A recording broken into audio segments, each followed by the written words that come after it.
Salut à tous, c'est Muriel de Body Tonic. Dans cette vidéo, je vais vous proposer une séance basée sur la pliométrie.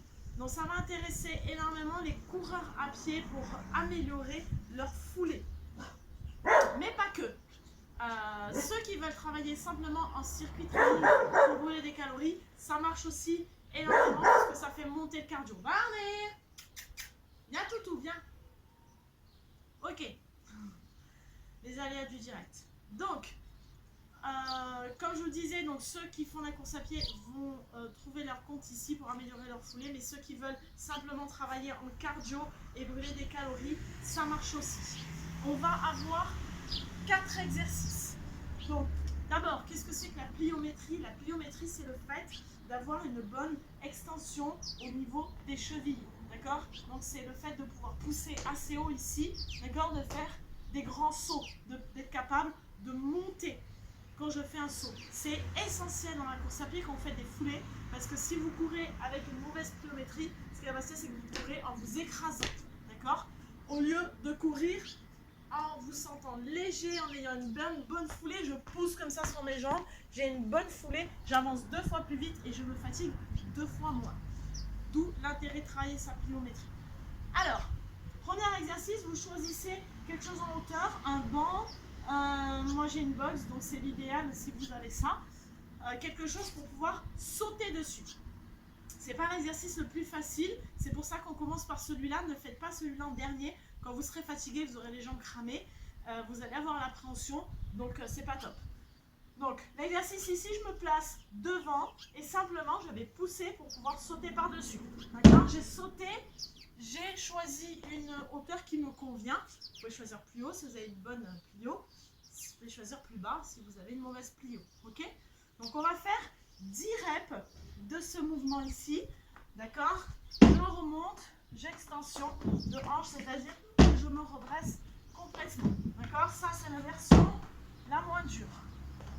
La version un peu plus difficile, si vous avez déjà un peu plus l'habitude, c'est de faire en passant de l'autre côté. On peut faire donc 10 reps avec, donc là 1, on redescend, 2, 3, 4, etc. Ok? Plus vous arrivez à descendre ici et à rebondir rapidement, meilleur sera votre plio. D'accord? Et encore que moi, c'est encore assez lent. Je dois aussi encore travailler ma plio parce que le top, c'est vraiment d'arriver là, tac, et de rebondir. Ça, c'est votre premier exercice.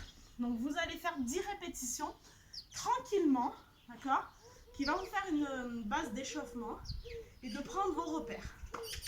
Donc, dans la version que vous voulez, soit en passant de l'autre côté, c'est plus dur, soit en montant et en redescendant du même côté, c'est plus facile. Ensuite, on va enchaîner, enfin, on prend le temps, on se repose un peu, et on va avoir 10 squat jump. Donc, squat jump, je descends les fesses sous les genoux et je saute le plus haut possible.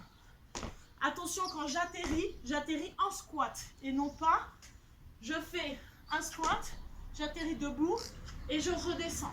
Non, d'accord? C'est je descends, je saute, j'atterris en squat. Donc 10 squat jump, ça va cramer les cuisses. Pensez à pousser, encore une fois, ici avec vos pieds, on doit avoir ça. D'accord? Je pousse avec l'avant du pied, là, hop, pour travailler la pliométrie. Ensuite, quand on a fait 10 squat jump, tranquillement, je me repose, je récupère, je vais faire 10 fentes sautées. Même principe, mais en fente. Hop, hop. On essaye de toucher le genou au sol. Si vous ne touchez pas, c'est pas grave, parce que quand on fait les squats, les fentes sautées, souvent on s'éclate le genou par terre. Ok? Ici, donc 10 comme ça. Tranquille. Pareil que le squat jump.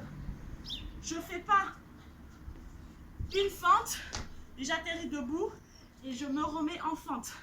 Ok, c'est pas ça. Si je pars en fente, je saute, j'atterris de suite en fente pour pouvoir réenchaîner. D'accord?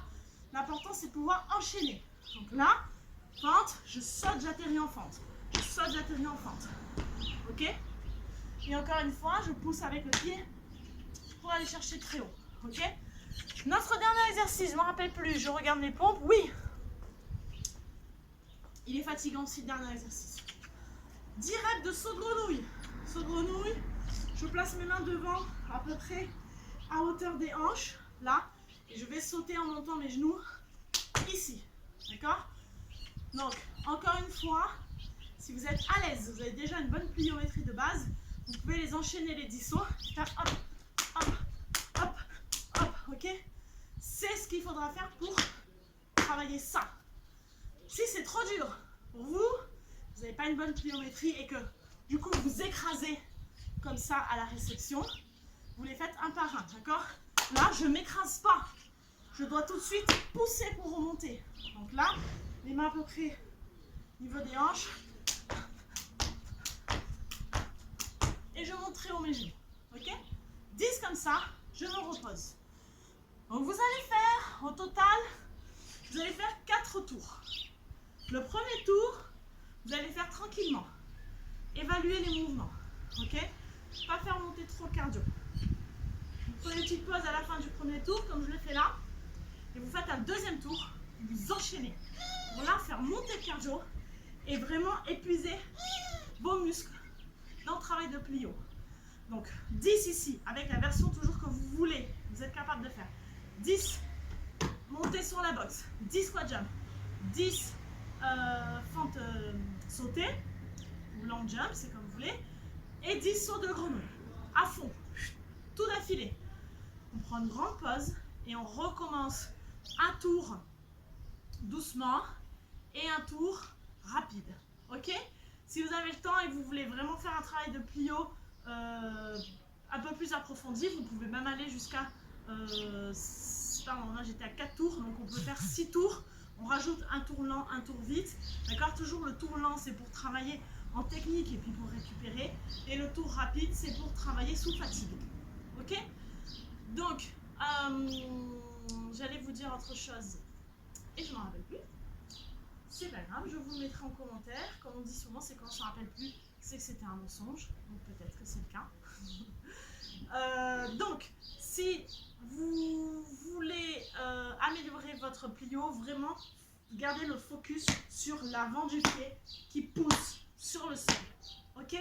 Si, voilà, ça y est, je me rappelle ce que je voulais vous dire. Si vous êtes super à l'aise, vous êtes déjà un entraîné de la pliométrie, vous pouvez faire un peu plus de 10 reps, vous pouvez monter jusqu'à 15 reps, voire 20 reps. 20 reps, ça commence à faire mal, mais ça se fait, c'est possible, ok? Donc choisissez le nombre de reps que vous voulez faire, choisissez le nombre de tours que vous voulez faire, sachant qu'on fait toujours un tour lent, un tour vite. À vous de jouer!